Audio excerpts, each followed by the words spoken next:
अव्यक्त प्रव्यक्त, दो शब्द है। क्या? व्यक्त और अव्यक्त। परमात्मा व्यक्त है या अव्यक्त है? तो परमात्मा अव्यक्त है, तो फिर कृष्ण कौन है?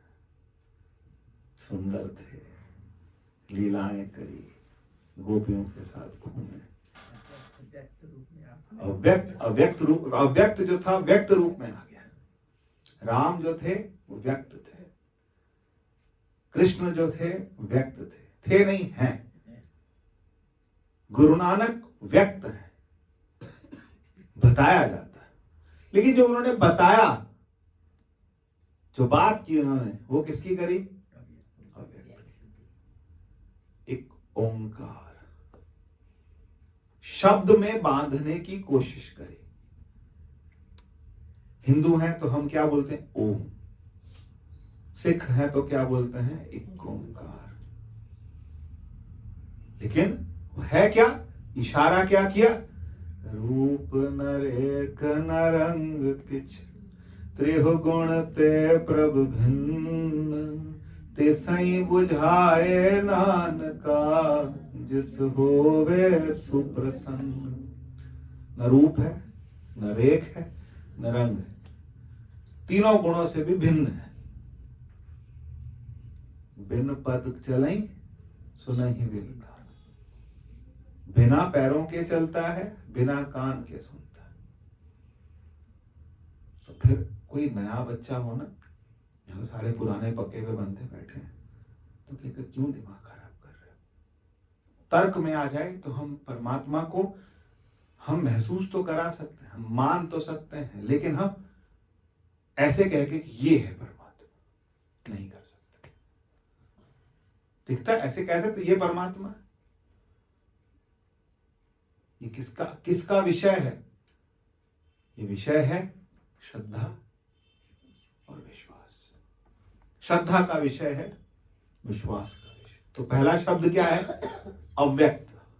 जैसे मैंने उस दिन ये कहा कि आपने भाप को देखा है, स्टीम को देखा है। हमने बचपन में पढ़ा है कि पानी जो है वो क्या होता है? भाप बनता है धूप में, और धूप में भाप बनने के बाद वही बादल बन जाते हैं।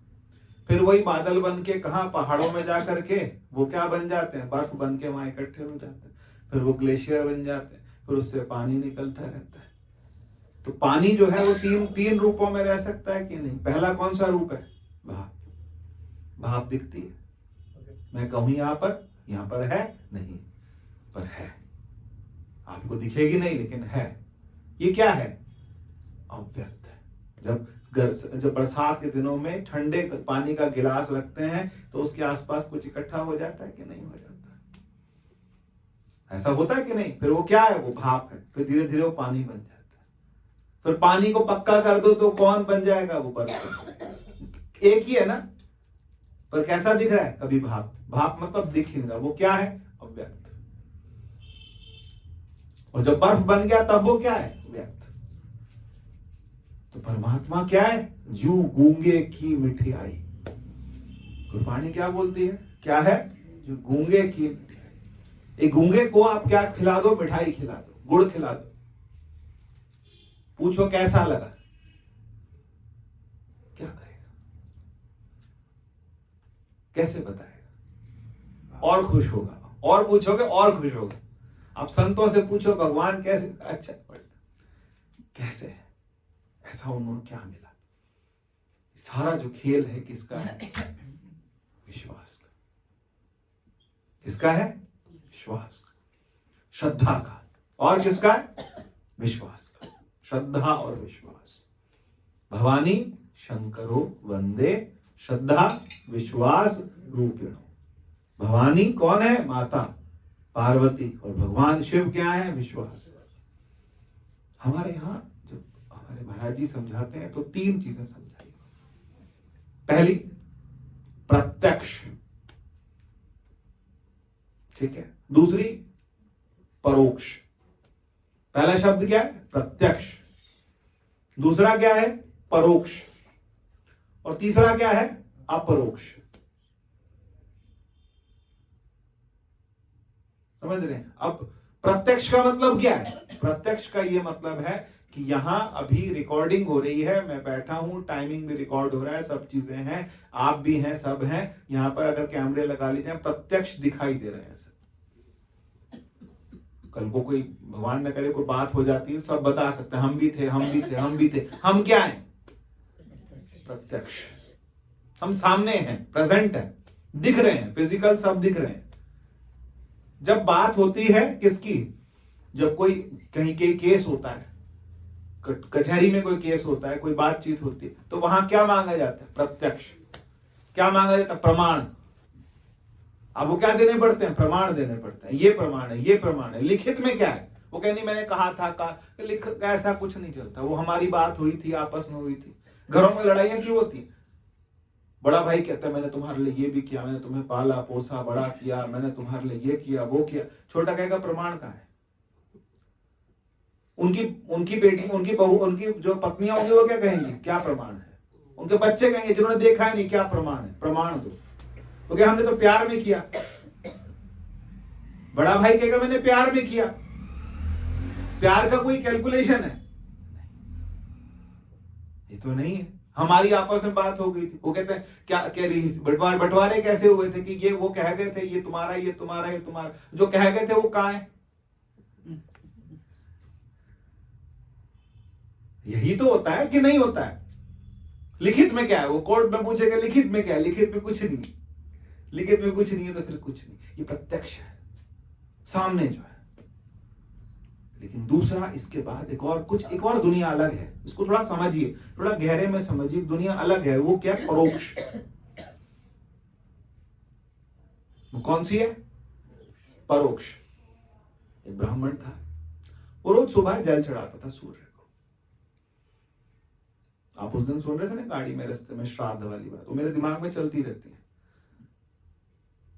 फिर मेरे को कहानी कहीं और मिली हो कि एक ब्राह्मण था, उसने क्या रोज सूर्य को जल चढ़ाता। तो कुछ लड़के थे रोज उसको गाली देते थे। यहां से जल चढ़ाएगा सूरज तक पहुंचेगा, यहां तक जल चढ़ाएगा सूरज तक पहुंचेगा, और फिर भी चढ़ाते रहते थे, कुछ नहीं कहते थे। एक दिन ब्राह्मण को बहुत गुस्सा आया और ब्राह्मण ने जाकर के उन लड़कों के को बाप की गाली दी। तुम्हारा बाप ऐसा, तुम्हारा बाप ऐसा, तुम्हारा बाप ऐसा।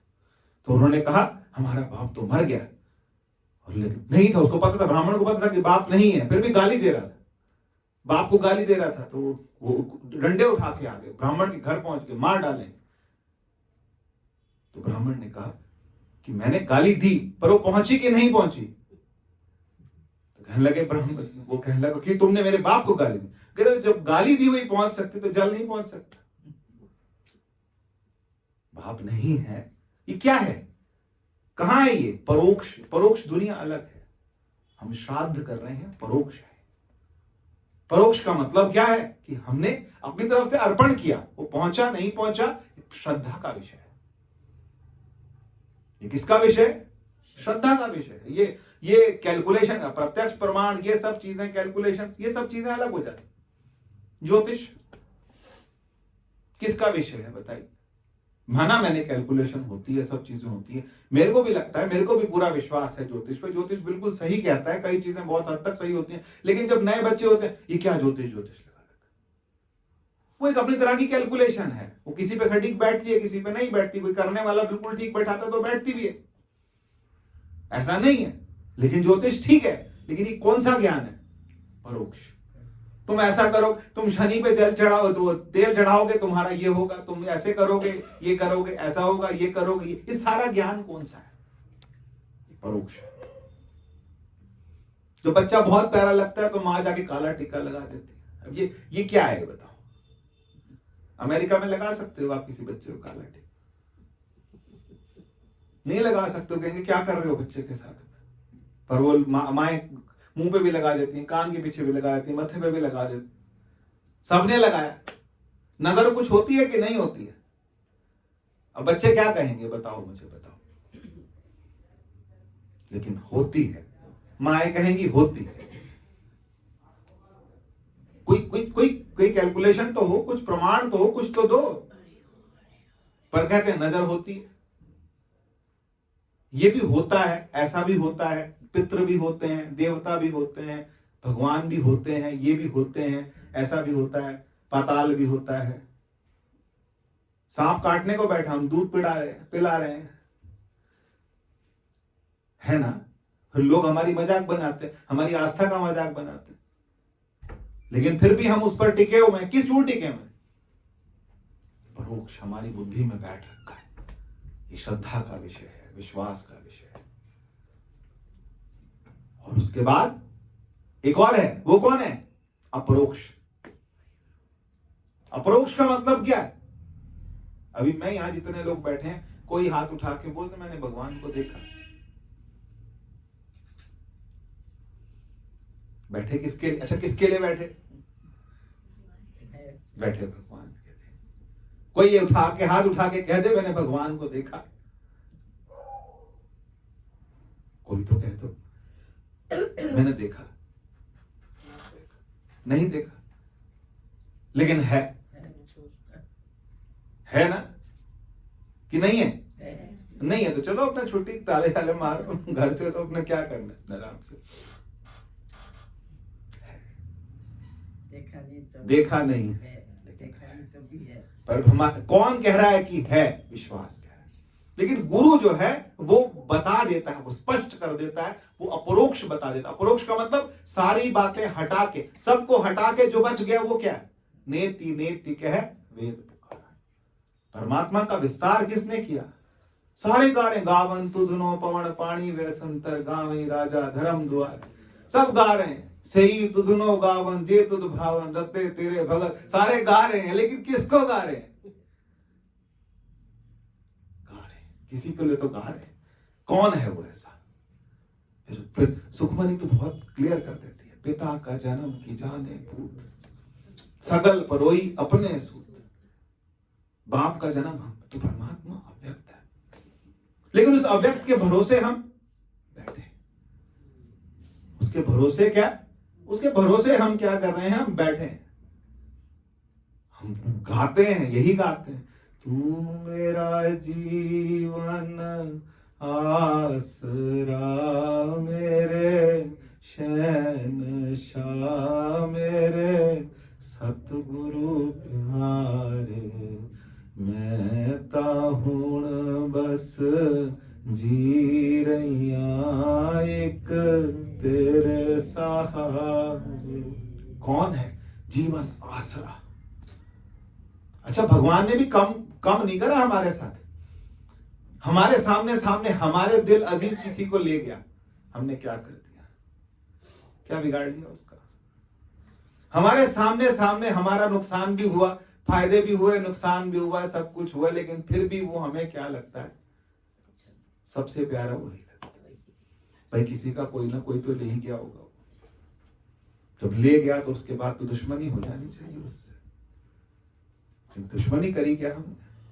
किसी का पिता, किसी का पुत्र, किसी का माता, किसी का भाई, किसी का कुछ ना कुछ तो भगवान ने छीना है। लेकिन फिर भी भगवान हमको कैसे लगते हैं? भगवान ने छीना। फिर हमारे पास दूसरा है कि कर्म प्रधान विश्व कर राखा, जो जस करें, जो कुछ सबका जीवन है, सबका अपना प्रारब्ध है, सब कुछ है, उससे सब चलता है। लेकिन भगवान हमें सबसे प्यारा है। वो इसीलिए प्यारा है क्योंकि वो मेरा स्वयं का आत्मा है, वो मेरा अपना है। एक होता है दोस्त और एक होता है सखा। फर्क है कि दोस्त और सखा में कि नहीं फर्क? दोस्त कभी कभी मिलता है, मित्र कभी कभी मिलता है, सखा हर वक्त साथ। परमात्मा हमारा क्या है? सखा है, हमारा साथी है, हमारा प्राण है, हमारा प्राण का आधार है। और वो है कैसा? व्यक्त है कि अव्यक्त है? किसी ने व्यक्त पकड़ा, किसी ने अव्यक्त पकड़ा, दोनों तरीके से पकड़ा ना। जब हमको लगता है कि किसी को क्या लगता है? ज्ञान अच्छा लगता है। जो ज्ञान की बात करते हैं वो क्या करते हैं? वो कहते हैं परमात्मा अव्यक्त है। ये संसार जो है वो लय होता है, किसमें लय होता है? कहता है जब हम सोते हैं, रात को जब सोते हैं तो हमारी इंद्रियां किसमें लय होती हैं? इंद्रियां मन में लय होती हैं। मन किसमें लय होता है? बुद्धि में लय होता है। बुद्धि किसमें लय होती है? चित्त में लय होती है। चित्त किसमें लय होता है? अहंकार में लय होता है। अहंकार किसमें लय होता है? महतत्व में लय होता है। महतत्व किसमें जाता है? अव्यक्त में जाता है। सारे किसमें चले गए? ये सब सिमट के फिर सब उसमें चले जाते हैं, और उसके बाद फिर जब उठता है फिर दोबारा से वहीं से। तो वो महतत्व क्या है? वो हिरण्य गर्भ क्या है? वो है जिसके अंदर पूरा का पूरा क्या है? प्रपंचोपशमम शांतम शिवम अद्वैतम चतुर्थ क्या है? वो भगवान है, वो आत्मा है। किसकी आत्मा है? सबकी आत्मा, एक आत्मा है जो सबका है, जो सबको देख रहा है, जो सबके अंदर है, सबको देख रहा है और सबको चला रहा है, और सब उसके साथ क्या? एक है। सकल परोई, सबको अपने सूत्र में क्या कर रखा है? पिरो रखा है। सबको अपने पिरो रखा है। तभी हमारा जीवन का, प्राण का आधार क्या है? परमात्मा। फिर हमने क्या करना है? हमने उसको सुमिरन करना है। हमने उसका सुमिरन करना है। और सुमिरन कैसे करना है? सुमिरन करना है, सुमिरन के लिए गुरबाणी जो आदेश देती है वो यही देती है, श्वास श्वास सिमरो, श्वास श्वास सिमरो गोविंद, मन अंतर की। कौन सी चिंत उतरेगी? मन के अंदर की। कल परसों मैंने सुना, मेरी तो दिमाग ही घूम गया सुन के। रोज कुछ ना कुछ ढूंढता रहता, तो मोबाइल जो है ना आजकल एआई है, आर्टिफिशियल इंटेलिजेंस है, वो वही दिखाता है जो आप दूर देखते हो। तो कुछ नया दिखाता है। आप कुछ भी देखना शुरू करो, मोबाइल आपकी बुद्धि पकड़ लेगा उसका। आपको इसको यही पसंद है, यही दिखाएगा। आप गुरबाणी 4 दिन देखो, 5वें दिन आपको गुरबाणी दिखाएगा। बहुत जल्दी पकड़ता है वो, हमसे आगे चल रहा है। तो उसने, मैंने सुना एक बात, आप ध्यान से सुनना, इस बात को, इस एक्सपेरिमेंट को ध्यान से सुनना। तो कहते हैं भगवान, उसने बोला भगवान कृष्ण मक्खन ही क्यों खाते थे? पूछा, फिर जवाब दिया, मक्खन निकलता कहां से है? दही से निकलता है। दही को कैसे रिड़कते हैं? रिड़का समझते हो ना? मेरे को, मैं मथनी नहीं बोलूंगा, जो कोई ज्यादा पंजाबी लोग बैठे हैं, रिड़का समझ आता है। ऐसे बीच में लगाते हैं, गोल बांधते हैं, पुराने वाला सबने देखा होगा, और उसके बाद 2 रस्सियां रहती हैं और ऐसे ऐसे करके खींचते हैं। यही होता है, यही होता है ना? कि ऐसी होता है कि नहीं होता? यही होता है। कहते हैं इसको, मनुष्य को उल्टा कर दो, सिर कहां? नीचे। ये 2 नाक है ना, इन दोनों से क्या आ रही है? श्वास। 20-25 मिनट इधर से चलती है, 20-25 मिनट इधर से चलती है। ये वाली कौन सी है? एक ईड़ा है, एक पिंगला है, एक चंद्र नाड़ी है और एक सूर्य नाड़ी है। इन दोनों में श्वास चलती है। इन दोनों में जो श्वास चलती है, कहते हैं इस श्वास का जब ध्यान करोगे, ये जब मथनी चलेगी, किसके साथ? बुद्धि के साथ। जब बुद्धि का मंथन होगा तो क्या निकलेगा? मक्खन। और जब वो मक्खन निकलेगा तब वो आएगा। जब वो मक्खन निकलेगा तब वो आएगा। सुमिरन का मक्खन जब तक नहीं निकलेगा तब तक कन्हैया नहीं आएगा। ये हमको स्पष्ट। सुमिरन क्या है? हम गहरी श्वास ली, गहरी श्वास छोड़ी और परमात्मा का सुमिरन। लोग कहते हैं ध्यान नहीं लगता। ध्यान ही तो लगता है। और क्या लगता है? आप आराम से बैठो तो सही, श्वास खींची, श्वास गई, श्वास आई, श्वास गई, इसका जाना, इसका आना, इसका जाना, इसका आना। मैं इसको देख रहा हूं बैठ करके देहरी पे। देहरी समझते हैं कि नहीं? आपको देहरी सबको पता है। देहरी का मतलब होता है, पुराने बुजुर्ग लोग देहरी पे बैठते थे। कुछ घर से लड़की तैयार होने जाके जान ले, कहां जा रही थी? कोई बच्चा बोलते थे, नहीं बोलते थे। दादी दरवाजे बैठी होती थी, कहां जा रही? जरा सा बच्चा तैयार हो, क्या लगाया मुंह पे, साफ करिए। 1 मिनट के अंदर सब कुछ क्या करते हो? फिल्टर होता था घर के अंदर। कोई आ जाए घर के अंदर घुस नहीं सकता था, और कोई घर का बाहर जा नहीं सकता। देहरी, हम भी देहरी पे बैठ जाए। कौन सी देहरी? कहते हैं प्राण। यहां जो है प्राण जो है ना, ये क्या है? इन प्राणों के आने जाने की देहरी पे बैठ जाए। ये ध्यान है। कुछ नहीं करना ध्यान में, यहां बैठ जाओ। कौन आया? श्वास आई, श्वास गई, श्वास आई, श्वास गई, श्वास आई, श्वास गई। जब इसका बहुत समय तक ध्यान करेंगे, फिर आपको विश्वास भी होगा, आपको भरोसा भी होगा और आपको प्रत्यक्ष भी होगा, परोक्ष भी होगा, अपरोक्ष भी होगा कि परमात्मा मुझ में ही है और मुझ में भी है और सब में है। अभी होता नहीं, मैं बताऊं, बुरा मत मनाइएगा। देखिए सत्संग में आप लोग आते हैं, सब आते हैं, अपनी आस्था मान्यताएं लेकर के आते हैं, लेकिन कभी कभी क्या होता है, मनुष्य जब ऐसा कभी कभी ऐसा टाइम होता है कि आदमी को परमात्मा पे भी विश्वास नहीं रहता। परमात्मा का विश्वास होना, पक्का होना तब होगा जब वो हमारा अपना प्राण बन जाएगा। फिर किससे छोड़ें, किससे लड़ें? अभी और आस्था पक्की पक्की पक्की पक्की इतनी कि जब शरीर छूट रहा हो, बहुत कष्ट हो रहा हो, उस समय हम अपने प्राण में चले जाए। क्योंकि तू कौन है? मेरा प्राण कौन है? तू है। मेरा सर्वस्व कौन है? क्योंकि जब कष्ट आता है ना, फिर वो क्या होता है, मैंने कही, हमारे यहां भी एक थी, मेरी दादी थी, उनको बोलते थे राम राम बोल, वो वही बोलती। दर्द होता था तो घर वाले कहते थे राम राम, कहते नहीं वही निकलता था। बहुत बोला राम राम बोल, नहीं निकलता कि दर्द हो रहा है। देखा मैंने उनका शरीर छूटना, देखा मैं, तभी मेरा दिमाग बहुत ज्यादा, मेरे को लगता था कि ये कैसे हो रहा है। सब बोलते थे कि तू राम राम बोल, राम नहीं निकलता।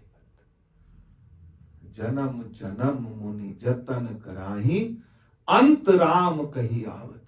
आखिर में राम नहीं निकलता। और जो कहते हैं कि राम निकला, उसने पाठ करा, फिर शरीर कोई नहीं, बेकार की कहानियां बनाते, कुछ नहीं होता। जिस टाइम शरीर छूटता है, जिस टाइम प्राण छूटते हैं, जिस समय आदमी अलग होता है इस शरीर से, उस समय परमात्मा का नाम नहीं निकलता। परमात्मा का नाम तब निकलेगा जब अभ्यास होगा। क्या होगा? अभ्यास इतना पक्का। परमात्मा कैसे होगा अभ्यास? मुंह से जपने से भी नहीं होगा। मुंह से जपने से भी नहीं होगा। जब तक वो श्वास में नहीं आएगा तब तक नहीं होगा। कभी कभी कड़वी डोज भी देनी चाहिए। और कड़वी डोज यही है कि जब तक वो श्वास में नहीं आएगा ना, तब तक नहीं होगा। जब तक वो मेरे प्राण नहीं बनेंगे तब तक नहीं होगा। वो मेरी आंद्रें बन जाए परमात्मा। बच्चे हमारी क्या है? आंद्रें। हमें अपने बच्चों से क्या है? बहुत प्यार है। उनके हर बात को भी हम क्या करते हैं? बर्दाश्त करते हैं। इस तरह परमात्मा भी हमारी क्या बन जाए? हमारा अंतर बन जाए, हमारा प्राण बन जाए। जिस दिन परमात्मा हमारा प्राण बन जाए, उस दिन प्राण स्वरूप, फिर हमारा साक्षी स्वरूप, फिर हमारी चेतना बन जाए। क्योंकि आखिर में कौन जाएगी? चेतना जाएगी। हमारी चेतना कौन बन जाए? भगवान बन जाए। भगवान मेरी चेतना है, परमात्मा मेरी चेतना है, कृष्ण मेरी चेतना है। कहां से अलग करोगे? रुक्मणी जी के पास एक बार उनके यहां कहते हैं राधा जी द्वारिका में आई।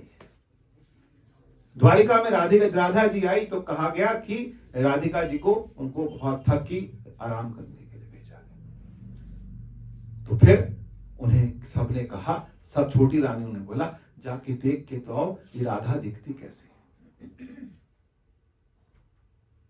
तो वो अंदर गई, सो रखी थी राधा जी। जब सो रखी थी तो सबने पूछा कि राधा जी, जब बाहर आई तो वो मुस्कुरा रही हैं, खुश हो रही हैं। उनसे कहा कि राधा कैसी दिखती? कहती इसका सांवला रंग हटा दो, राधा कैसी है। इनका सांवला रंग हटा दो, राधा बिल्कुल वैसी की वैसी। भगवान का सांवला रंग हटा दो। आप सोचो, राधा और कृष्ण में फर्क कहीं भी नहीं। कई विद्वान कहते हैं भागवत में राधा नाम नहीं। बिल्कुल वो कहता है, ठीक कहते हैं। अगर वो कहते भी हैं कि ठीक कह रहे हैं, बिल्कुल ठीक कह रहे हैं, क्योंकि वो परमात्मा का अंतरंग, परमात्मा का अंतरंग है। हमें परमात्मा को अपना अंतरंग करना है। हम पूजा करेंगे, हमें ये मिलेगा, ऐसे होगा, वैसे होगा, ये सब बातें तो बहुत हो चुकी। ये तो होगा ही, मिलेगा ही, सब कुछ होना है, जो मिलना है वो मिल के रहेगा। ये सब हो चुका। हम तो कहां की बात कर रहे हैं? हम यहां की बात कर रहे हैं कि परमात्मा मेरा प्राण बन जाए। परमात्मा मेरा क्या बन जाए? प्राण। परमात्मा मेरी चेतना बन जाए। जब मैं उठूं मेरी चेतना जागे तो परमात्मा में इतना सुमिरन करना। और सुमिरन होगा किससे? श्वास। गहरी श्वास आई, गहरी श्वास गई, श्वास का आना, श्वास का जाना मेरे रहते हुए है और वो मेरी चेतना बन जाए। इसी तरह से, क्योंकि हमारे अंदर क्या है, चक्र है। अब इससे घबराना मत, इन चीजों से घबराना मत। हमारे अंदर क्या है, चक्र है। चक्र क्या है, हमारे अंदर जो रीढ़ है वहां पर कौन सा चक्र है, कौन सा चक्र है भाई बताओ? मूलाधार चक्र है। मूलाधार चक्र है। मूलाधार चक्र से ऊर्जा जो है, हमारी चेतना जो है वो कहां जाती है? ऊर्जा ना बोल के मैं क्या बोलूं, चेतना जो है वो ऊपर जाती है, जाती है। हमें अच्छा लगता है अलग अलग चक्रों के साथ में हमारा जो है वो क्या हो जाए, जुड़ जाए, हमारी चेतना जुड़ जाए। क्यों ये चक्र क्यों लगे? क्योंकि परमात्मा मेरी चेतना है ना। मेरा अब पिछले हफ्ते तक क्या कह रहा था मैं, हम दास हैं, हम सखा हैं, हम ये हैं, हम वो हैं, लेकिन हम आज क्या कह रहे हैं, आत्मनिवेदनम, तो मेरा सब कुछ है। सब कुछ होगा ना तो फिर क्या होगा? अब हमारे से अलग है क्या? कभी भी अलग नहीं। वो हमेशा क्या है, हमारे साथ है, हमारे साथ। और जो मेरे साथ है वही आपके साथ है, और जो इनके साथ है वो इनके साथ है। सबके साथ एक ही परमात्मा है कि अलग? सबका कन्हैया एक है, सबका कन्हैया एक है। वो अलग दिखने लगा, कब अलग दिखने लगा? जब रास हुई तो सबको अलग अलग कन्हैया मिल गया। हमको भी अपना वाला अलग मिल गया, उनको भी अलग मिल गया, सबको अपना अपना मिल गया, लेकिन सबका कन्हैया, सबको अपना अपना कन्हैया मिला, लेकिन सबका होगा एक है। तेरा वाला का ज्यादा काला, मेरा वाला कम काला, सबका वाला काला और सबका एक है। जब ये समझ आने लगे तो फिर क्या है, लगे कि हम इस रास्ते में आ गए। अब हमारा ये रास्ता क्या हो गया, अब ये रास्ता पक्का हो रहा है, ये करना पड़ेगा, गहराई में जाना पड़ेगा। और गहराई क्या है? गहराई यही है, श्वास श्वास सिमरो गोविंद, श्वास से सिमरो। आज 10 मिनट बैठ जाए, मुझे लगता है आज ध्यान करते हैं, आज बात सारी ध्यान वाली है। थोड़ी देर बैठते हैं, श्वास की बात करते हैं, सिर्फ श्वास की। पहले ये जानिए कि श्वास आ कहां से रही है। अब प्रैक्टिकल भी करें, थोड़ी थ्योरी थोड़ी प्रैक्टिकल, थोड़ा थ्योरी थोड़ी प्रैक्टिकल। तो ये करते करते हम कहीं ना कहीं किसी ठिकाने, कभी आप बैठ जाओ, कहीं कोने में बैठ जाओ, आराम से बैठ जाओ, सुख से बैठ जाओ, और उसके बाद श्वास आई, श्वास गई मां, श्वास आई रा, श्वास गई मां, सुरा रा, वाहे गुरु, वाहे गुरु, वाहे गुरु, वाहे गुरु। ऐसे राम राम राम राम, ऐसे भगवान का एक नाम, सो हम सो हम सो हम। श्वास आ रही है, सो, श्वास गई, श्वास आई, हल्की सी रोकिए फिर छोड़िए, फिर आई फिर रोकिए फिर छोड़िए। इस बीच में आपको क्या लगेगा कि श्वास आई रुकी फिर गई, श्वास आई रुकी। ये मेरा अपना धन है, ये मेरी अपनी कमाई है, ये मेरी अपनी पूंजी है, ये मेरी अपनी पूंजी है, ये किसी दूसरे की पूंजी नहीं है, ये सिर्फ और सिर्फ मेरी पूंजी है। और ना मैं किसी को दे सकता हूं, ना कोई मुझसे ले सकता है, क्योंकि ये मेरी कौन सी कमाई है, ये मेरे अंत समय की कमाई है, कि मेरे को उस समय काम आएगी जब मेरा कोई भी नहीं होगा ना। ऐसी गाते हैं ना, मेरा कोई ना सहारा बिना तेरे, गोपाल सांवरिया मेरे। तो वो सांवरिया मेरे अंदर रहता है, उसी के साथ मेरा क्या हुआ है, जन्म जन्म का ब्याह जो है मेरा उसके साथ हुआ।